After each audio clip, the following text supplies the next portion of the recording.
Bueno, buenos días. En el día de hoy les vamos a presentar el estudio caso de Alexander.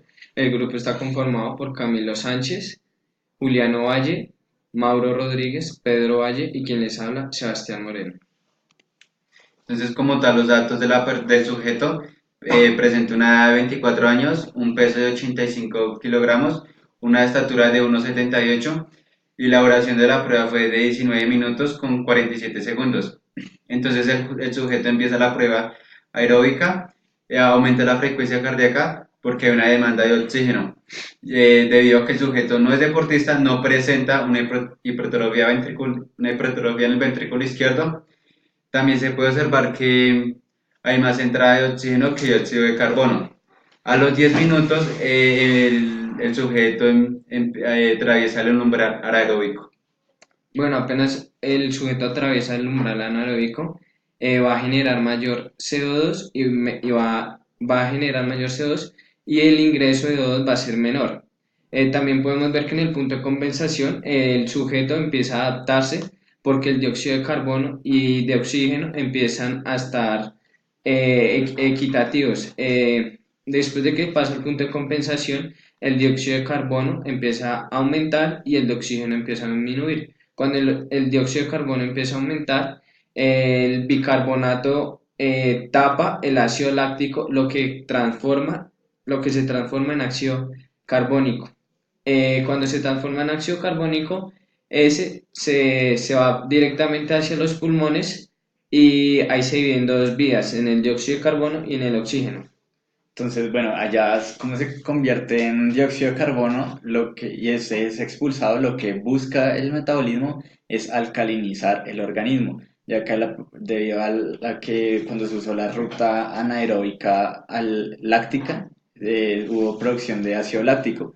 Entonces esto acidifica el medio, lo cual busca el organismo sacando dióxido de carbono, alcalinizar el organismo. Es por eso que vemos que ya cuando el sujeto alcanza su potencia y empieza a bajar, ya está, o sea, el organismo está muy acidificado, igual cuando empieza a bajar frecuencia cardíaca y el coeficiente respiratorio empieza a disminuir, se puede ver que hay más salida de dióxido de carbono que ingreso de oxígeno.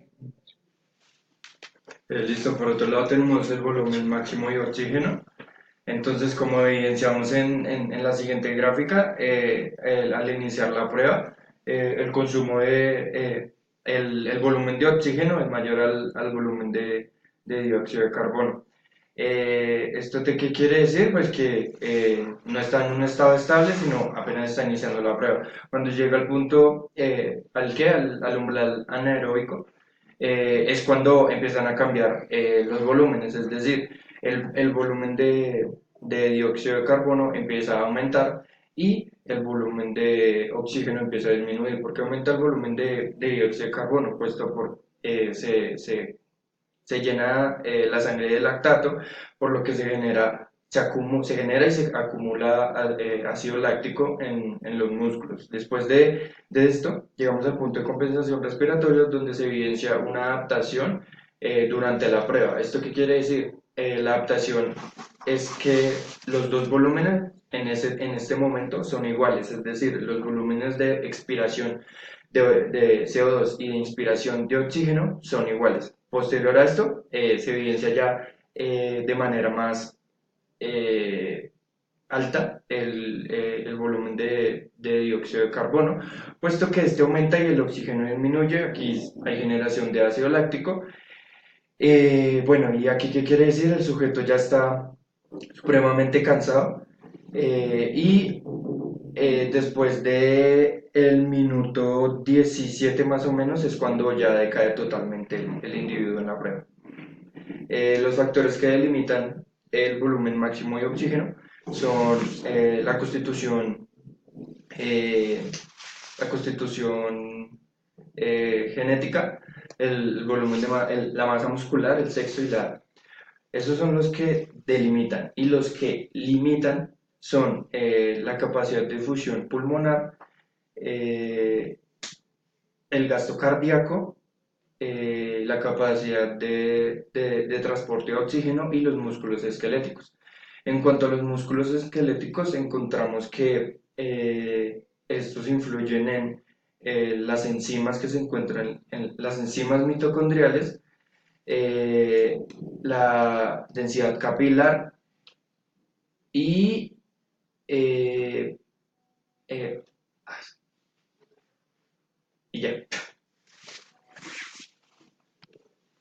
Bueno, aquí tenemos los criterios de maximalidad. Estos criterios pues, nos van a ayudar a determinar ciertos baremos en la prueba. Digamos, el consumo máximo de oxígeno, pues ya se sabe que se necesita oxígeno para que el organismo funcione y cumpla sus funciones vitales. El consumo máximo de oxígeno delimita pues a este sujeto cuánto oxígeno en litros pues, es capaz de extraer del medio hacia el organismo para que se pueda realizar la prueba física. La frecuencia cardíaca, pues se puede ver si, digamos, si el sujeto es atleta y tiene hipertrofia en el ventrículo izquierdo y tiene perfundido el corazón, la frecuencia cardíaca no va a aumentar tanto, ya que el corazón no tiene que latir tanto para que llegue sangre rica en oxígeno hacia la periferia. Y si no, pues este va a responder más como un corazón de un niño, el cual no está perfundido con aumento de frecuencia cardíaca.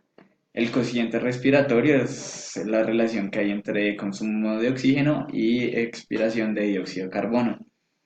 La concentración de lactato, esta se debe al ácido láctico, ya que pues no se encuentra ácido láctico, sino se encuentra lactato. El lactato es el resultante, o sea, eso quiere decir que hubo ácido láctico ahí presente. Y la escala de percepción de esfuerzo, que es la escala de Bohr, la cual se le toma al sujeto preguntándole qué tan cansado está respecto a la fatiga, si está muy fatigado, si está bien o si está en un estado estable. Esta escala es importante mencionar que esta se hace a nivel pulmonar y a nivel muscular. Y pues se toma desde un punto 1 a un punto 10. Y bueno, en las características del sujeto tenemos, pues en relación a las gráficas anteriores, podemos observar que tiene una baja capacidad aeróbica, puesto que el sujeto dura 9 minutos y pues esta ruta metabólica es la que mayor tiempo debería necesitar. Por otro lado, podemos encontrar que el sujeto no realiza ejercicio físico y tiende al sedentarismo, porque responde a la prueba o al estímulo con frecuencias cardíacas altas, así como el corazón de un niño perfundido, en alta Sin perfusión. perfusión. Sin perfusión. Y al terminar la prueba, termina con frecuencias cardíacas demasiado altas, llegando a la conclusión de que no tiene recuperación. Entonces, pues tiene mal estado físico. Y por otro lado, según esta tabla de los barómetros en Colombia, podemos encontrar que según los 25 años el sujeto se encuentra en 3.6, diciendo que está en buen estado Sí, se físico. encuentra en buen estado. Y como si fuera atleta, el man debería estar con los 4.5 litros de consumo máximo. Sí. O por encima de eso, pero Bueno, y con esto finalizamos el estudio del caso de Alexander. Esperamos poder responder todas las preguntas bien y gracias. muchas gracias.